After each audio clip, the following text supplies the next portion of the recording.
السلام علیکم ورحمۃ اللہ وبرکاتہ۔ امید ہے آپ سبھی حضرات خیر و عافیت سے ہوں گے۔ معزز ناظرین، وضو کے متعلق ایک اہم مسئلہ آج کی اس ویڈیو کے اندر یہ ہے کہ اگر کسی صاحب نے وضو کرتے وقت کلی نہیں کی یا ناک میں پانی نہیں دیا تو اب سوال یہ ہے کہ کیا اس کا وضو ہو جائے گا یا اس کا وضو نہیں ہوگا؟ تو ہمیں اچھی طرح سے اس مسئلے کو سمجھ لینا چاہیے۔ اگر کسی نے وضو کرتے وقت ناک میں پانی نہیں دیا، یعنی ناک صاف نہیں کی یا کلی نہیں کی، چاہے جان کر چھوڑا ہو یا غلطی سے رہ گیا ہو، تب بھی دونوں صورتوں میں اس کا وضو ہو جائے گا۔ لیکن کلی کرنا اور ناک میں پانی ڈالنے کو جان کر چھوڑنا یہ اچھی بات نہیں ہے۔ کیوں؟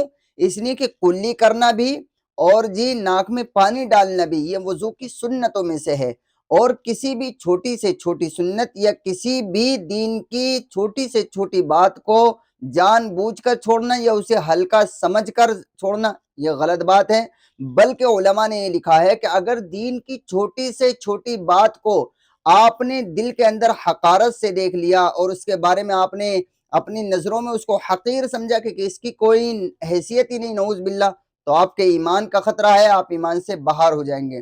اس لیے وضو کے اندر کلی کرنے کو یا ناک میں پانی ڈالنے کو جان بوجھ کر چھوڑنا یہ اچھی بات نہیں ہے، بلکہ ہمیں کرنا چاہیے۔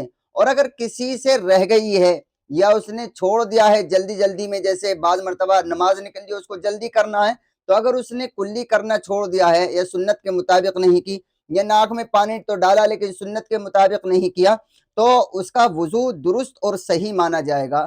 یہی درست اور شرعی مسئلہ ہے۔